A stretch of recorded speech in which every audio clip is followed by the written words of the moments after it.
जय हिंद स्टूडेंट्स, आप सभी का बहुत बहुत वेलकम है आपके अपने YouTube channel Sonu sir classes में। स्टूडेंट, जैसा कि आप सभी का डिमांड था कि फिफ्थ राउंड की काउंसलिंग का आगे का प्रोसेस कैसे कंप्लीट होगा, तो उसकी पूरी इंफॉर्मेशन आपके साथ आज के इस वीडियो में शेयर करूंगा। तो स्टूडेंट, जिन भी बच्चों को देखो सबसे पहले तो कॉलेज अलॉट हो गया, उन सभी को ढेर सारी शुभकामनाएं। चूंकि इस तरह के यहाँ पे सिचुएशंस है कि अलॉटमेंट होना ही मुश्किल है, ऐसे में अगर आपको कॉलेज अलॉट हो गई है, इसके लिए ढेर सारी शुभकामनाएं। और सेकेंड लास्ट राउंड चल रहा है, तो इसके लिए जो है ढेर सारी शुभकामनाएं कि एटलीस्ट जो है लास्ट तक आप नहीं गए, पहले ही आपको यहाँ पे अलॉटमेंट मिल गया। ठीक है।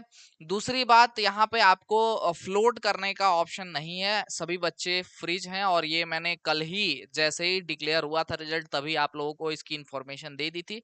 नहीं, विलिंगनेस आप नहीं दे सकते। जिन बच्चों को कॉलेज मिल गया उनका एडमिशन लेना अनिवार्य है। अगर आप एडमिशन नहीं लेते हैं और छठे चरण के अलावा अन्य कोई चरण की काउंसलिंग नहीं होती है, तो आप आगे काउंसलिंग नहीं करा सकते और आपको इस साल एडमिशन नहीं मिलेगा। लेकिन एडमिशन लेना है तो आपको इसी राउंड की काउंसलिंग के में जो आपको यानी फिफ्थ राउंड में जो भी आपको कॉलेज मिला है उसमें ही एडमिशन लेना होगा, और आप छठे चरण की काउंसलिंग में पार्टिसिपेट नहीं कर सकते। ठीक है। पार्टिसिपेट अगर आप करोगे, लीगल कोई प्रोसीडर नहीं है, इसी वजह से। वैसे तो ये लिंक आपको अवेलेबल कराएंगे नहीं, जो भी बच्चे फ्रीज हैं, तो ऐसे में आप सभी जो है प्रोसीडर से बाहर हो जाओगे काउंसलिंग से, और आपको एडमिशन नहीं मिल पाएगा और एडमिशन प्रोसेस से आप वंचित रहोगे। ये तो सबसे पहले गाइडेंस था आप सभी को। अब चलिए आइए देखते हैं कि जिन बच्चों को कॉलेज अलॉट हो गया है उनका आगे का प्रोसेस कैसे होगा। ठीक है। तो सबसे पहले आप सभी को अपनी ऑफिशियल वेबसाइट जीकअप की आ जानी है। इस पे जो कि है आपका gcup.admissions.nic.in, इस पे आपको आ जाना है। लिंक जो कि कल तक ये अपडेट नहीं हुआ था, ये कैंडिडेट एक्टिविटी बोर्ड में अगर आप देख पा रहे हो, अब अपडेट हो चुका है ये लिस्ट। ठीक है। और इसमें आपको राउंड 5 का जो सीट अलॉटमेंट रिजल्ट है ऑफ जी कप काउंसलिंग 2023 वो दिख रहा है। और चॉइस फिलिंग के लिए अभी लिंक जो है एक्टिवेट नहीं हुआ है, कुछ ही समय में हो जाएगा। ठीक है। तो ऐसे में जैसे ही अपडेट होगा आपकी चॉइस फिलिंग का लिंक, तो उसके लिए भी मैं लाइव आकर सारी चीजें एक्सप्लेन करूंगा, कैसे आपको राउंड 6 के लिए चॉइस फिलिंग करनी चाहिए, ताकि आपको 100% राउंड नंबर 6 में अलॉटमेंट मिल जाए। चाहे आपका 1 लाख, 1.5 लाख, 2 लाख आपका जो है रैंक है, उसके बावजूद भी सभी के लिए जो है यहाँ पे मैं गाइडेंस दूंगा, सभी को गाइड करूंगा। तो चलिए आगे बढ़ते हैं इस प्रोसेस में। और सबसे पहले यहाँ पे लॉगिन करने के लिए आपको ये लॉगिन के लिए किसी भी एक लॉगिन लिंक पे क्लिक कर लेना है, और यहाँ पे आपको सबसे पहले अपना एप्लीकेशन नंबर, अपना पासवर्ड यहाँ पे फिल करना है। और उसके बाद सिक्योरिटी पिन ये जो दिया हुआ है आपका, ये पिन आपको इस सिक्योरिटी पिन वाले बॉक्स में फिल करना है, और उसके बाद ये साइन इन बटन पे आपको साइन इन करना है। ठीक है। साइन इन करने के बाद आपको ओटीपी का ऑप्शन आएगा। ओटीपी में आपको ईमेल आईडी या फिर मोबाइल नंबर सेलेक्ट कर लेना है, और वहां पे ओटीपी अपना जो भी आपका रजिस्टर्ड नंबर होगा या ईमेल आईडी होगी उसमें आपको प्राप्त हो जाएगा, वो ओटीपी आपको यहाँ फिल करना होगा। लॉगिन करने के बाद आपका जो लॉगिन डैशबोर्ड है वो कुछ इस प्रकार से ओपन होकर के मिल जाएगा, जहां पे आपको वेरियस ऑप्शंस दिख जाएंगे। इसमें आपको सीधे जाना है सीट एलोकेशन रिजल्ट वाले ऑप्शन पे, और इस पे जाकर के आपको यहाँ पे सारे स्टेप्स दिख जाएंगे जो कि आपके इनकम्प्लीटेड है। जैसे कि यहाँ पे सीट अलॉटमेंट जो है दिख जा रहा है, हमने देख लिया है तो कंप्लीटेड दिखा रहा है। इसके बाद आपका सीट एक्सेप्टेंस फी पेमेंट आपका डायरेक्ट ऑप्शन आ रहा है। विलिंगनेस का फ्रीज फ्लोट का ऑप्शन नहीं है, यानी कि सभी बच्चे फ्रीज हैं। ठीक है। इसके अलावा यहाँ पे रिपोर्टिंग सेंटर चुनना होगा, जो कि इनकम्प्लीट दिखा रहा है, वो आपके सीट एक्सेप्टेंस फी पेमेंट के बाद होगा। यहाँ से provisional seat allotment letter download करना है, जो कि इनकम्प्लीट दिखा रहा है। एडमिशन फीस पेमेंट यहाँ पे आपका इनकम्प्लीट दिखा रहा है, ये भी आपका कंप्लीट करना होगा। ठीक है।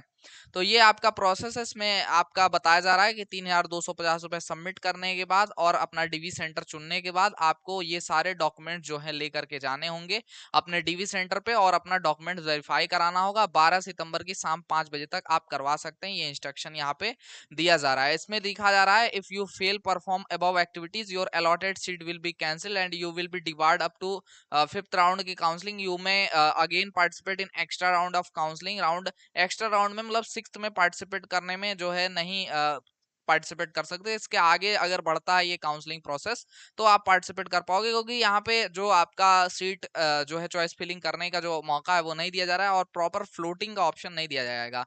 क्योंकि यहाँ पे आप सभी सेकंड लाइन में भी ये लोग खुद लिख रहे हैं कि round 2 seat allotment has been processed with the same willingness which is submitted changed by the candidate in round 4 after round 5 allotment willingness will be considered as freeze of for all the allotted candidates. After successful verification of document, balance fee has to be deposited on before 12 September 2023 as per counseling schedule through online option available in candidate login. If fails to deposit balance admission fee, the seat will be automatically cancelled and candidate will be disqualified from subsequent round of counseling. ठीक है, कहने का क्या अर्थ है कि अगर आप freeze, देखिए अभी इन्होंने मैं जो बात कह रहा हूं उसको आप समझो, ठीक है।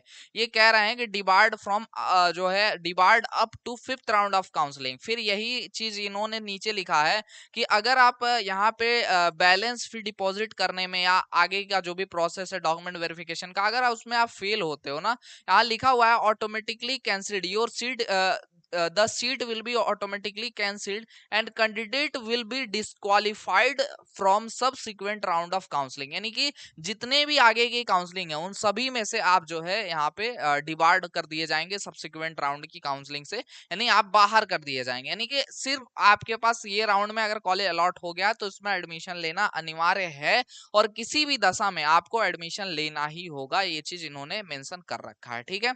तो ये हो गया आपका जो है पहला स्टेप, जिसमें आपको अलॉटमेंट रिजल्ट देखना है एंड साथ में इंस्ट्रक्शंस पढ़ने हैं जिसमें ये साफ साफ लिखा है कि आप फ्रीज हैं और आगे की जो प्रक्रिया है वो आपको एडमिशन की पूरी करनी होगी। अगर आप नहीं करते हैं तो आपको काउंसलिंग से बाहर कर दिया जाएगा और इस वर्ष आप एडमिशन नहीं ले पाएंगे, क्योंकि आगे 6th के अलावा और कोई काउंसलिंग का भी इन्होंने चरण निर्धारित नहीं किया, ना ही उसकी कोई जानकारी दी है, और अगर आता भी है तो ऐसे में आपको बाहर ही रखेंगे, ठीक है। तो ये आप इस बात का ध्यान रखिएगा, ये जो है यहाँ पे इंस्ट्रक्शन है।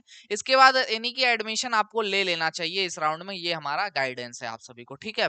अभी फिलहाल अगला जो स्टेप है वो है पे सीट एक्सेप्टेंस फीस का, यहाँ पे हम लोग को आना है और यहाँ पे अकाउंट डिटेल्स में प्रयास करिए कि आप बच्चे का जिसकी काउंसलिंग हो रही है उसी के अकाउंट होल्डर नेम के तौर पे उस बच्चे का नाम हो, अकाउंट नंबर बच्चे का हो, यहाँ पे कंफर्म अकाउंट नंबर दोबारा से यहाँ पे अकाउंट नंबर लिखा जाए, उसी बच्चे का आईएफएससी कोड हो बैंक के अकाउंट का, उसका बैंक का नाम जो भी है वो यहाँ भरा जाए और ब्रांच नाम यहाँ पे भरा जाए। अगर बच्चे का अकाउंट नहीं है अब तक तो इस दशा में उस उनके फादर का यानी कि उनके गार्जियन जो भी हैं उनका यहाँ पे अकाउंट डिटेल्स दिया जा सकता है। ऐसा जरूरी नहीं है कि आप जो है बच्चे का ही अकाउंट डिटेल दीजिए। ये अकाउंट डिटेल आपने यहाँ पे जो दे रखा है या आप जो देंगे ये किस लिए है, आपने विड्रॉल प्रोसेस के लिए दिया है। यहाँ पे लिखा हुआ है, देखो साफ साफ लिखा है कि bank details in case of the refund of fee refund if applicable, जरूरत पड़ने पर आप सभी की फीस को रिफंड करने के लिए ये जो डिटेल्स हैं बैंक अकाउंट की वो आपके लिए जा रहे हैं, ठीक है। तो ये चीज आप सभी अपने माइंड में डिक्लेयर कर लें, मतलब कि अगर आपको कभी विड्रॉल लेना ही नहीं है तो आप यहाँ कुछ भी भर दो, मतलब इधर उधर अंकट बंकट जो मन करे, उससे कोई फर्क नहीं पड़ने वाला, इससे कोई लेना देना नहीं है ना। वैसे अगर आप अगर सेटिस्फाई नहीं हो अपने सीट को लेकर के और क्लियरिटी नहीं है, ठीक है, तो आप यहाँ पे सही सही डिटेल्स भरिए। अदरवाइज जो है यहाँ पे ये सिर्फ और सिर्फ विड्रॉल के पर्पज से पॉइंट ऑफ व्यू से यहाँ पे दिया गया है, ठीक है। चलिए आगे बढ़ते हैं। यहाँ पर सारे डिटेल्स भरने के बाद हमें यहाँ से ऑनलाइन पेमेंट पे सिलेक्ट करना होगा। जैसे देखो ये ब्लू टिक यहाँ पे जो है नहीं था, या अभी ये आ गया, क्लिक करने पे इसको करना है और अमाउंट जो पे करना है वो 3250 रुपए करना है। तो फटाफट से हम सारे यहाँ पे अकाउंट डिटेल्स भरते हैं और उसके बाद हम आपसे मिलते हैं पे फी पे क्लिक करने के बाद, ठीक है। बैंक डिटेल्स को फिल करने के बाद आपके पास यहाँ पे ऑनलाइन पेमेंट पे क्लिक करना है आपको और उसके बाद पे फी पे क्लिक करना है। पे फी पे जैसे ही आप क्लिक करोगे आपको दो यहाँ पे पेमेंट गेटवे दिख जाएंगे, एक एसबीआई ई पे पेमेंट गेटवे मिल जाएगा और दूसरा आईसीआईसीआई जो है बैंक पेमेंट गेटवे जो है यहाँ पे मिल जाएगा, ठीक है। तो यहाँ पे आपको किसी में से एक पेमेंट गेटवे को सिलेक्ट कर लेना है और उसके बाद प्रोसीड फॉर पेमेंट पे क्लिक करना है। तो हम यहाँ से प्रोसीड फॉर पेमेंट जो है कर देंगे। अब आपके पास ढेर सारे इसमें ऑप्शन है और इसमें ज्यादातर बच्चे गलती कर रहे हैं। ऐसी में आपको क्या हो रहा है कि आपका पैसा कट तो जा रहा है बट यहाँ पे अपडेट नहीं हो रहा है। तो गलती ये नहीं करनी है कि आप इस जो भी फोन से आप कर रहे हो उसी फोन में अगर यूपीआई ऐप है तो उसी फोन से आप लॉगिन मत करो वेबसाइट पे, दो अलग फोन का यूज करो और पेज को तब तक रिफ्रेश ना करो जब तक कि वो आपको सक्सेसफुल लिख करके पेज पे नहीं दे रहा है। तो यहाँ से हमको अपना जो है अगर आपको एंटर करना है यूपीआई आईडी तो अपना यूपीआई आईडी एंटर कर लो या क्यूआर कोड यहाँ पे जनरेट करके क्यूआर कोड से भी आप पेमेंट कर सकते हो। तो दोनों प्रोसेस है आपके पास, जैसे आपको उचित लगता है वैसे आप यहाँ से पेमेंट कर सकते हैं। तो यहाँ पे पेमेंट के लिए जो भी आपको इंस्ट्रक्शंस दिए जाते हैं उसको अगर आप फॉलो करते हो तो यहाँ पे दिए गए टाइम में अगर आप पेज को रिफ्रेश नहीं करते हो और पेमेंट डन कर देते हो अपने यूपीआई से, तो आपका पेमेंट देखो सबमिट हो जाएगा। अभी टाइमिंग देखो 1:07 पे सबमिट किया गया, सक्सेस दिखा दिया गया और your transaction has been completed successfully ऐसा लिख के आ जाएगा। इसके बाद आप यहाँ पे गो बैक पे क्लिक करोगे तो वापस आपके जो है लॉगिन डैशबोर्ड पे ले जाएगा। आइए चलिए देखते हैं बैक करके। तो हमने यहाँ से गो बैक पे क्लिक किया, उसके बाद क्लिक करने के बाद हमारे यहाँ पे हमारा जो हमारा लॉगिन डैशबोर्ड था वो ओपन हो चुका है। यहाँ पे सीट एलोकेशन रिजल्ट का जो डैशबोर्ड है इस पे हम लोग आ चुके हैं। यहाँ पे हमारे 2 स्टेप देखिए अब कंप्लीट दिखा रहा है, पहले सिर्फ एक था, एक आपका जो सीट अलॉटमेंट रिजल्ट है ये कंप्लीट दिखा रहा है और दूसरा आपका यहाँ पे सीट एक्सेप्टेंस फी पेमेंट जो है ये डन दिखा रहा है, कंप्लीट दिखा रहा है। ठीक है, तो ये 2 स्टेप कंप्लीट हो गए। अब अगला जो हमारा स्टेप है वो है हमारा जो रिपोर्टिंग सेंटर है या डीवी सेंटर है उसको चुनने का, उनको एक्सेप्ट करने का। तो यहाँ पे ऑप्शन है, इसको हमें क्लिक करना होगा जो कि choose reporting centre for document verification for freeze candidate है, इस पे हम क्लिक कर रहे हैं। तो यहाँ से देखो ये ऑप्शन आ जाएगा रिपोर्टिंग सेंटर चुनने का। इसमें सिलेक्ट रिपोर्टिंग सेंटर का ऑप्शन है, यहाँ से हम सिलेक्ट कर लेंगे। यहाँ से मान लो हमें सिलेक्ट करना है, हमें गोरखपुर जो है यहाँ पे रिपोर्टिंग सेंटर के तौर पे डालना है। तो यहाँ पे देखिए गोरखपुर डालते ही गवर्नमेंट पॉलिटेक्निक गोरखपुर आ गया, हमने यहाँ से सिलेक्ट कर लिया और इसके बाद सबमिट कर देंगे। इसके बाद आपका जो भी डे में यहाँ पे आपका डीवी कराना है, जैसे यहाँ पे 2 दिन दिखा रहा है, अभी एक दिखा रहा है 11 सितंबर का और दूसरा दिखा रहा है यहाँ पे 12 सितंबर का, ये 2 दिन है 11 और 12 का। तो हमें 12 तारीख को डीवी कराना है, इसलिए हम यहाँ पे बुक रिपोर्टिंग सेंटर जो स्लॉट है वो आपका यहाँ पे 26 ऑक्युपाइड है और 750 जो है यहाँ पे कैपेसिटी है इनकी। ठीक है, तो हम यहाँ से बुक रिपोर्टिंग सेंटर पे क्लिक करके और जो यहाँ पे रिपोर्टिंग सेंटर में स्लॉट है वो हम बुक कर लेंगे। तो यहाँ से बुक रिपोर्टिंग सेंटर पे क्लिक करेंगे, उसके बाद एक मैसेज आएगा, इस पे ओके पे क्लिक करेंगे। ओके पे क्लिक करने के बाद देखिए रिपोर्टिंग सेंटर एलोकेटेड सक्सेसफुली ये लिख के आ जाएगा, ओके पे हम क्लिक कर देंगे और देन ये हमारा जो डीवी सेंटर चुनने का ऑप्शन है ये हमारा कंप्लीटेड दिखा देगा, ये हमने कंप्लीट कर दिया। ठीक है, इसके बाद नेक्स्ट जो प्रोसेस है वो है हमारा provisional seat allotment letter downloading का, वो हम लोग यहाँ से डाउनलोड कर लेंगे जो कि यहाँ पे आपका दिया हुआ है सीट अलॉटमेंट लेटर। इसको क्लिक करके अभी हम डाउनलोड कर लेंगे। उससे पहले हम बता दें आप सभी को डीवी के लिए क्या क्या डॉक्यूमेंट चाहिए। अपने मार्कशीट चाहिए मिनिमम क्वालिफिकेशन के, यानी कि अगर ग्रुप ए है तो 10th, ग्रुप के है तो 12th या आईटीआई, इस तरीके से। ठीक है, सर्टिफिकेट ऑफ मिनिमम क्वालिफिकेशन, अगर आपने यूपी या बिहार बोर्ड से अपना 10th या 12th किया है तो आपका सर्टिफिकेट मार्कशीट एक ही होगा। ठीक है, अगर आपने जाति प्रमाण पत्र या ईडब्ल्यूएस के आधार पे रिजर्वेशन लिया था तो ओबीसी एससी एसटी या ईडब्ल्यूएस जो भी आपने भरा होगा अपने फॉर्म में उसका रिजर्वेशन सर्टिफिकेट आपको देना होगा। सब कैटेगरी सर्टिफिकेट भी देना होगा यदि आपने चुना होगा military person, physical handicapped, freedom fighter, इनमें से कोई भी अगर आपने चुना है, जैसे लिखा हुआ है ना इफ रिक्वायर्ड, यानी आपने भरा है रिजर्वेशन लिया है तो देना पड़ेगा, अदरवाइज सीट जो है कैंसिल हो जाएगी अगर आप ये नहीं दिखा पाते हैं तो। भरने की केस में ध्यान से समझिएगा इसको। इसके बाद फोटोग्राफ ऑफ कैंडिडेट का चाहिए, एडमिट कार्ड चाहिए बच्चे का, ठीक है, रैंक कार्ड चाहिए, ठीक है, और ये सारी चीजों के जितने भी डॉक्यूमेंट्स हैं इन सभी के एक सेट का फोटोकॉपी चाहिए सभी का, और ओरिजिनल तो चाहिए ही चाहिए। ठीक है, after successful verification, document verification जब हो जाएगा आपका सक्सेसफुली, तो इसमें आपको जो फीस है, जो बैलेंस फी है वो आपको डिपॉजिट करना होगा। 12 सितंबर 2023 जो है इसके लिए लास्ट डेट निर्धारित की गई है। अगर आप नहीं करते हो तो आप संपूर्ण राउंड की काउंसलिंग से डिवार्ड यानी कि बाहर हो जाओगे, ये ऐसा यहाँ पे इंस्ट्रक्शंस जो है लिख के आ रहा है। ठीक है, तो यहाँ पे अगला जो स्टेप है ये है डाउनलोड सीट अलॉटमेंट लेटर का। यहाँ से आपको यहाँ पे जो सीट अलॉटमेंट लेटर, यहाँ से download provisional seat allotment letter पे क्लिक करके आपको यहाँ से डाउनलोड कर लेना है। जैसे कि ये देखो ऑप्शन आ गया, यहाँ से हमने यहाँ पे प्रिंट कर लिया, ठीक है, और इसे हमने सेव कर लिया। तो हमने यहाँ पे नाम स्टूडेंट का जो भी है वो हमने जो है लिख दिया। ठीक है, तो हमने यहाँ पे लिख दिया और इसको जो है सेव कर दिया। ठीक है, तो सीट अलॉटमेंट लेटर SAL करके हमने सेव कर दिया। और इसके बाद जब हमारा डीवी डन हो जाएगा ना, जब हमारा डीवी हो जाएगा कंप्लीट, तो उसके बाद हमें अगला जो प्रोसेस है वो यहाँ पे हमारा पे एडमिशन फीस का, अभी देखो ब्लॉकिंग का यहाँ पे सिंबल बन गया रहा है, इसका मतलब अभी हम पे नहीं कर सकते।